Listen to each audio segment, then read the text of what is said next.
Welcome back. A whole lot of time and money and police resources are being spent this week trying to find a person who isn't even charged with a crime, not even a misdemeanor.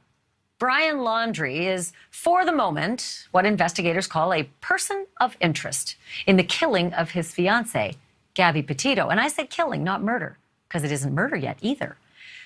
And if and when he's found, he may well face a bundle of charges, and he may not be the only one facing charges. I want to dig into some legal matters now with Mark Eiglarz, who's a South Florida trial lawyer and former Miami-Dade prosecutor, an old friend of mine.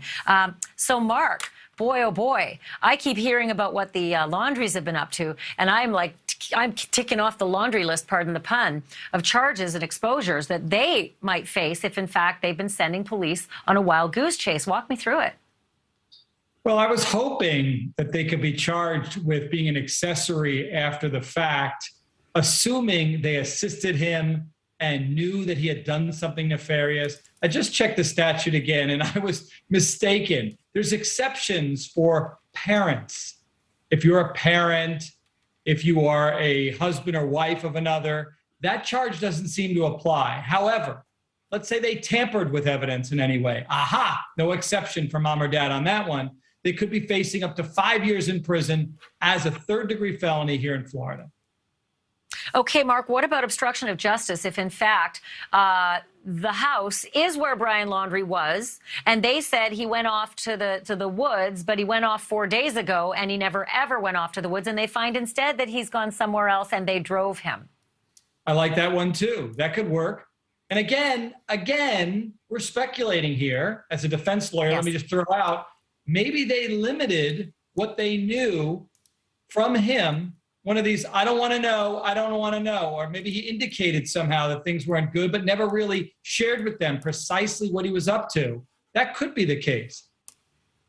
Do you think people are usually smart enough to, when they see their son drive up after months and months of being away, to say, I don't want to know, don't tell me anything, don't tell me anything?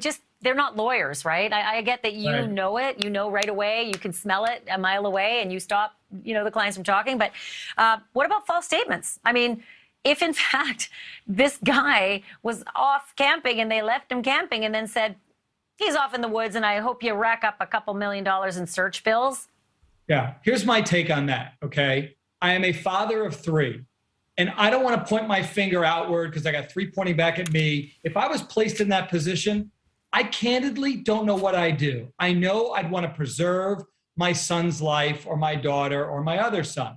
That said, what these people are doing, assuming they knowingly sent police on the wrong direction in a goose chase or did what they did, I have no problem with them being prosecuted for the crimes, for the choices that they're making. For every action, there's a reaction. You're doing that to law enforcement, you deserve to be punished.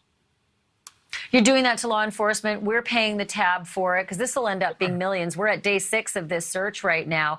And then there's the whole notion there's another family up in New York. They're desperate. They haven't heard from their daughter. They only want you to just help them find her. And you say nothing. Now, I know that's not a crime, but can it be a civil suit? Interesting. Can it be a civil suit? Theoretically, yes. Anything can be a civil suit. It's not going to happen. It just won't. I like it. You get points on a law school exam for spotting that, but I just don't think in reality that's going to happen. Oh, man, I see pain and suffering and emotional distress all over this, especially if they're charged with a crime. I'd go after them and say, and your crimes caused this for us. But, look at me. Okay, the other thing is, what about conspiracy? Is there any kind of conspiracy that you can sniff out on this? Everything hinges upon the facts, right? We just don't know. We don't know what went on in that household. And as a defense lawyer, sometimes things look a certain way and they're not. I'd hate to be part of the pitchfork group that wants to throw the parents under the bus. But let's play along with the Ashleigh Banfield. They possibly might be guilty if they together came to an agreement with their son who committed something like a murder and then took acts in furtherance of that, then sure, they conspired. Let's get them.